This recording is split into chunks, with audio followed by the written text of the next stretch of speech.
Okay, let's dive straight into something that's, well, incredibly common, often missed, and yet can have really serious consequences, particularly for young women. Yeah, definitely. Imagine someone maybe experiencing some subtle pelvic pain, perhaps some unusual discharge, symptoms that you could easily mistake for something much less worrying. Right. Easily dismissed sometimes. But sometimes these signs are just the tip of the iceberg for a condition that might lead to long-term pain, or even, affect someone's ability to have children later on. Exactly. The stakes can be quite high. Today, we're doing a deep dive into pelvic inflammatory disease. You probably know it as PID. And we're basically pulling together insights from uh, quite detailed notes here. Yeah. I think of it like we're distilling the key revision points or the stuff you need for clinical practice, just getting a handle on what really matters with PID. Our goal is definitely to cut through the noise and give you a clear, high-yield picture. Precisely. We'll look at what PID actually is, why it happens, how you spot it, when someone presents, the crucial steps for investigation and management. And importantly, yeah, the outcomes and those potential complications, that's what makes understanding this so critical. So whether you're maybe prepping for an exam, or just need a quick refresher for your work, or maybe you're just curious about a condition affecting so many people. Stick with us. We're aiming to focus on the really essential takeaways here. All right, so where do we start with PID? Fundamentally, what is it? Okay, so simply put, PID is an infection. Hmm. It affects the female reproductive organs up in the pelvis, so we're talking the uterus, the fallopian tubes, and sometimes the ovaries too. Right, the whole kind of upper reproductive system. And how do these infections usually get started? Do they just pop up there? No, not usually. The common way it happens is through what's called an ascending infection. So that means the bacteria usually start lower down, typically in the cervix or the vagina, Ah, okay. and then they travel upwards into the uterus, tubes, ovaries. Like climbing a ladder, sort of. And I guess the bacteria doing the climbing often come from a particular place. Absolutely. And this is really key. More often than not, this upward journey starts with sexually transmitted infections, STIs. That's a major link right from the beginning. Okay, that immediately tells you why it's so common and why prevention is tied into sexual health. And you mentioned serious consequences. Yes, that's the crucial part. Yeah. If this ascending infection isn't treated, or sometimes even if it is, it can cause significant long-term damage. That can lead to chronic pain, problems with fertility. Infertility. Yeah, and also a dangerous type of pregnancy called an ectopic pregnancy. So understanding PID really means understanding these potential serious outcomes. Okay, that sets the stage clearly. An infection moving up, often STI-related, potentially devastating results. So let's get into the specifics. What actually causes this infection? Who are the main culprits? Right, the etiology. So the organisms you absolutely must think of first are those classic STIs, Chlamydia trachomatis and Neisseria gonorrhoeae. They are by far the most common triggers. Chlamydia and gonorrhea. Got it. The headliners. But is it always them? Are there others involved? Yeah, it's not just STIs.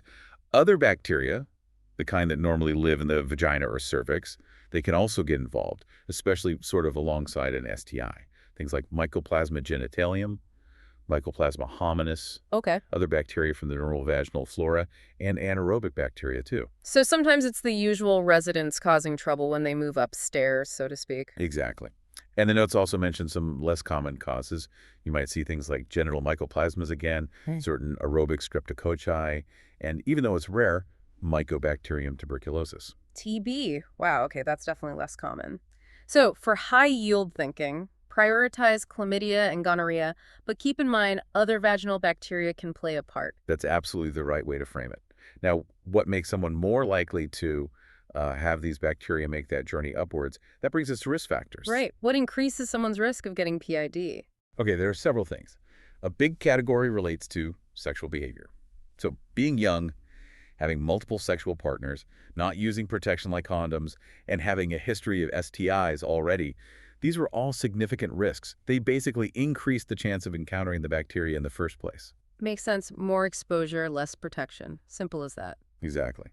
Then there's another group of factors involving procedures, things that might disrupt the cervix's natural barrier or even introduce bacteria, like termination of pregnancy or inserting an intrauterine device, an IUD. Ah, IUDs. Yeah, with IUDs, they specifically note the risk is highest within the first 20 days after it's put in. Huh. That's a really specific window, so anything that breaches the natural defenses, essentially. Pretty much. Other things mentioned include douching, that practice might push bacteria upwards. And again, a history of STIs just keeps coming up as an important risk marker. Okay, so young age, multiple partners, unprotected sex, previous STIs, certain uterine procedures like IUD insertion, especially early on, and douching.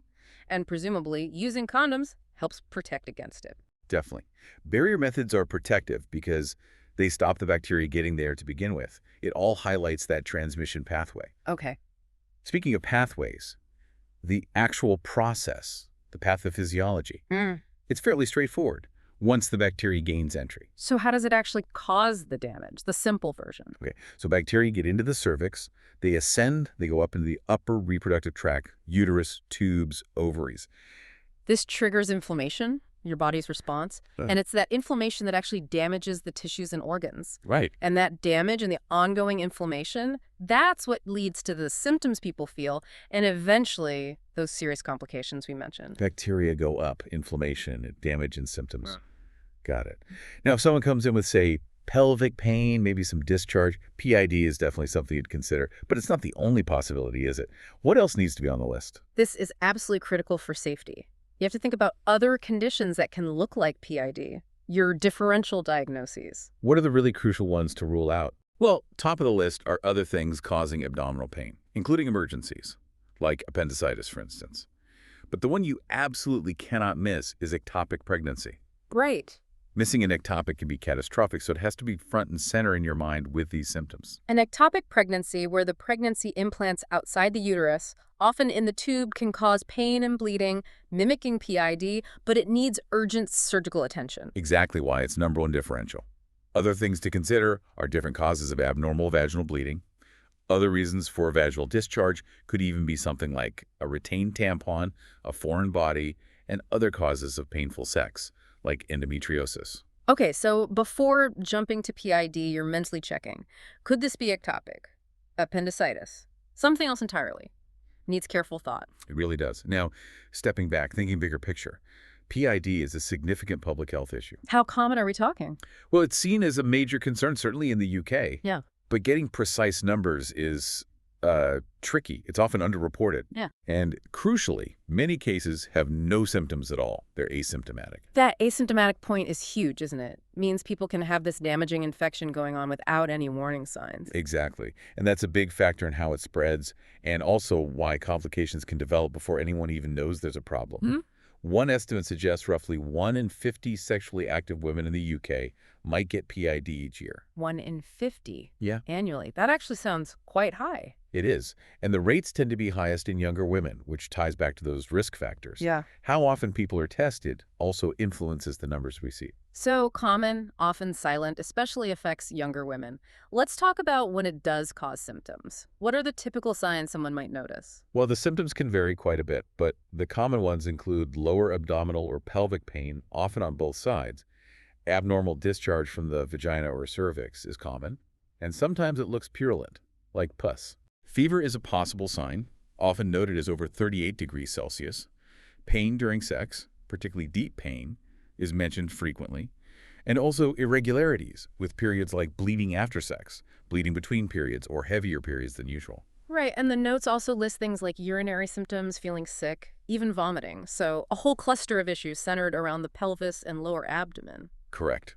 But what's often really telling, diagnostically speaking, is the physical examination. There are key signs you look for that strongly point towards PID. What are those really important exam findings? On examination, you typically find tenderness in the lower abdomen, often on both sides.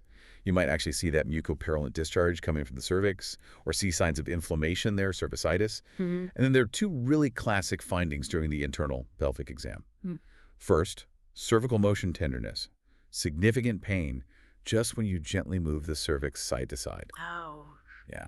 And second, adnexal tenderness. That's pain when you palpate the areas to the sides of the uterus where the ovaries and fallopian tubes sit. Cervical motion tenderness, adnexal tenderness, those sound like really specific signs pointing to inflammation up in those pelvic organs. Pain just from moving things around or touching near the tubes. Exactly. They're highly suggestive. Other signs that can support the diagnosis include the cervix looking like it bleeds easily on contact, that's cervical friability, and finding a lot of white blood cells if you look at vaginal secretions under a microscope. Okay. And interestingly, they also mention right hypochondrial tenderness pain up in the top right corner of the abdomen. Top right. That seems a long way from the pelvis. It does, but that can be a sign of something called perihepatitis or Fitzhugh-Curtis syndrome. It's actually listed as a complication, but sometimes it's a presenting feature too. It's inflammation around the liver capsule, caused by the infection spreading upwards from the pelvis. Ah, okay, a surprising link that connects to complications later. So, summing up the clinical picture, you've got the symptoms like pelvic pain, discharge, maybe bleeding issues, but you really get suspicious if you also find that lower abdominal tenderness and especially the cervical motion and adnexal tenderness on exam. Those exam findings are really high-yield indicators, yes. Mm-hmm. So once you have that suspicion, what tests do you actually need to do? Well, you mentioned ectopic pregnancy being the crucial differential. I'm guessing the first test relates directly to that. Absolutely spot on. The very first thing you must do is a pregnancy test. Mm. Rule out ectopic. Yeah. Non-negotiable because of the danger. Got it. Rule out the immediate life threat first. Then what? How do you confirm PID and maybe find the cause? Okay, the core tests are swabs from the cervix to specifically look for chlamydia and gonorrhea. You need to use the right kind, endocervical swabs. And the notes really emphasize using NATE, nucleic acid amplification tests. Why NATE specifically? Because they're the most sensitive and specific tests we have for picking up those particular bacteria. Much better than older methods. Okay, NAT8s for chlamydia and gonorrhea from the cervix. Are there other tests that help? You might check inflammatory markers like ESR or CRP. But, as notes say, these are nonspecific. They just tell you there's inflammation somewhere in the body, not necessarily where or why. Right, just confirm something's going on. Yeah. A urine test, urinalysis, or culture can help rule out a UTI, which can cause similar pain. Ultrasound can sometimes be useful. Not always to diagnose PID itself, as it can look normal, Ah, okay. but it's good for helping to exclude other things like confirming there's no ectopic pregnancy or checking for a pelvic abscess or mass. Endometrial biopsy is mentioned, but it's definitely not routine for PID diagnosis. Okay, so the investigation pathway is pregnancy test first, then specific NAT swabs for chlamydia and gonorrhea. Then use other tests like inflammatory markers, urine tests, maybe ultrasound to support the diagnosis, or rule out alternatives. That's the logical clinical flow, which brings us right to management. How do we treat this? And how quickly do we need to act? Right, and the notes are very clear on this. You should have a low threshold for starting antibiotic treatment based just on your clinical suspicion. And this is vital. Do not wait for the swab results to come back before starting treatment. Why the urgency? Why not wait to be sure what you're treating? Because delaying treatment directly increases the risk of those serious long-term complications. We keep mentioning ectopic pregnancy later on, infertility, chronic pelvic pain. The damage could be happening while you wait. Okay, so clinical suspicion equals start antibiotics. Don't wait for the lab. What kind of antibiotics are we talking about? You need broad spectrum cover. That means antibiotics that will hit the most likely culprits, especially chlamydia and gonorrhea, but also covering those other potential vaginal bacteria and anaerobes. Makes sense. The exact antibiotic regimen can vary depending on local guidelines, how severe it is, cost, things like that. But the principle is always broad coverage. They do add a note of caution about quinolone antibiotics because of potential side effects. So hit hard and broad straight away. What about the pain itself? Yeah, providing adequate pain relief is obviously important too. Does everyone with PID end up in hospital? No, not necessarily. Mild or moderate cases can often be managed fine as an outpatient, usually with oral antibiotics. But severe cases, or if there are complications, definitely need hospital admission for intravenous IV antibiotics. What tips the balance towards needing hospital admission? The notes give some clear criteria for referral or admission. Things like if you're really unsure about the diagnosis, if the symptoms are very severe, if the person isn't getting better on oral treatment, if you suspect a pelvic abscess. Okay. Also, if the patient is pregnant, or if they just can't tolerate oral medication because they're vomiting. So basically, severe illness, diagnostic uncertainty, suspected abscess, pregnancy, or unable to take tablets. That suspected abscess sounds like it might need more than just IV antibiotic. It might, yes. Sometimes surgical drainage or intervention is needed, particularly for tubo-ovarian abscesses or other major complications. And once treatment is started, what's the follow-up plan? You'd want to review the patient within about 72 hours, 3 days, to make sure they're clinically improving. Now, given the strong link to STIs, treating partners must be essential, right? Absolutely crucial. You have to address the sexual partners.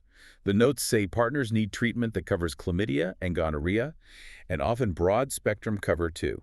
And it's vital that both the patient and their partner avoid unprotected sex until they've both finished the full course of antibiotics. Right. And contact tracing. Yes, contact tracing is part of it, usually trying to reach partners from the last 60 days before the patient's symptoms started. So treat the patient, treat the partner, advise safe sex going forward. What about life after PID treatment? Any specific advice? Well, counseling on finishing the entire antibiotic course is key. Plus, reinforcing advice on safe sex practices, recommending barrier methods like condoms. Interestingly, if the patient uses an IUD, the notes mention they might consider switching to hormonal contraception, but it sounds more like a discussion point than a hard rule. Okay, that covers the management strategy. What about the long-term outlook, the prognosis? The good news is, if PID is caught early and treated properly with the right antibiotics, the prognosis is generally good. Most people recover fully. But there's a but, isn't there? There is. If it's untreated or treatment is delayed, or if it's a particularly severe case, the risk of those significant long-term problems goes way up. Which leads us perfectly into prevention. How do we stop PID happening in the first place? Okay, the single most effective thing an individual can do is consistent and correct use of barrier contraception condoms. They significantly cut down the risk of getting the initial STI. Makes sense. What about screening programs? Yes, screening helps. Chlamydia screening is generally recommended for sexually active young people, typically under 25s. Mm-hmm. There's also a point about screening and treating chlamydia before an IUD is inserted. This might reduce the risk of PID afterwards. But importantly, the notes explicitly state that giving routine prophylactic antibiotics to everyone before IUD insertion is not recommended. So, targeted screening before IUD insertion for those at risk maybe, but not routine antibiotics for everyone. Exactly. And again, they emphasize using NATs for chlamydia testing as the best method. Gonorrhea testing tends to be more targeted towards specific high-risk groups rather than broad opportunistic screening like with chlamydia. So prevention boils down to condoms and smart STI screening. All right, let's hammer home those serious long-term consequences one last time, because these are the reasons for the urgency, the low threshold for treatment, everything we've discussed. What are the major complications of PID? These are the potential life-changing outcomes we're trying to avoid. The notes list chronic pelvic pain as a really common one. Infertility is a huge concern. Yeah. And they give a pretty stark statistic. The risk of infertility can be as high as 10 to 20% after just one single episode of PID. Wow, 10 to 20% chance of infertility after just one infection. Yeah. That figure really hits home why acting fast is so incredibly important. It really does. Another major complication is ectopic pregnancy because of the damage the infection can do to the fallopian tubes. Abscess formation is another, specifically a tubo-ovarian abscess involving the tube and ovary. Plus, having had PID increases your risk of getting it again in the future. And that Fitzhugh-Curtis syndrome you mentioned earlier. Yes, that's listed here too as a complication. Perihepatitis, Fitzhugh-Curtis syndrome, inflammation around the liver causing that right upper quadrant pain. Affects about 10% of cases, apparently. Another specific number to potentially recall there. They also list reactive arthritis as a possibility and adverse pregnancy outcomes if someone does conceive later, things like preterm delivery, and increased risks for both mother and baby. These complications are really the heavy burden that PID can leave behind. They certainly are. It makes it crystal clear this isn't just some temporary infection. It can have truly permanent, life-altering consequences. So just to quickly pull that all together, pelvic inflammatory disease, PID, is an infection moving up from the lower genital tract, often kicked off by STIs like chlamydia and gonorrhea. Right.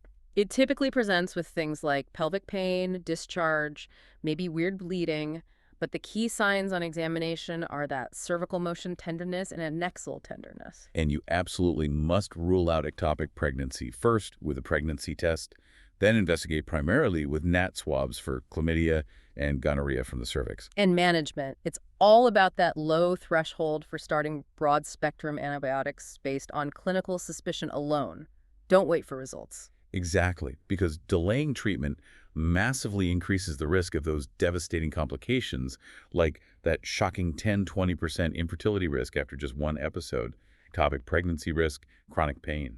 Treating partners is also non-negotiable, alongside promoting safe sex. Hopefully, this deep dive has helped you sort through the essential information on PID, highlighting those key clinical points and management steps, perhaps especially useful for revision or just a quick clinical update. Remember those core signs and the absolute need to act fast. Yeah, and when you think about that infertility statistic again, that even with treatment, a significant chunk of women can face these life-altering consequences, and you combine that with how many cases are asymptomatic, silently spreading and causing damage, it does make you wonder, doesn't it? What are the biggest systemic challenges we still face in really getting ahead of PID and preventing its devastating impact?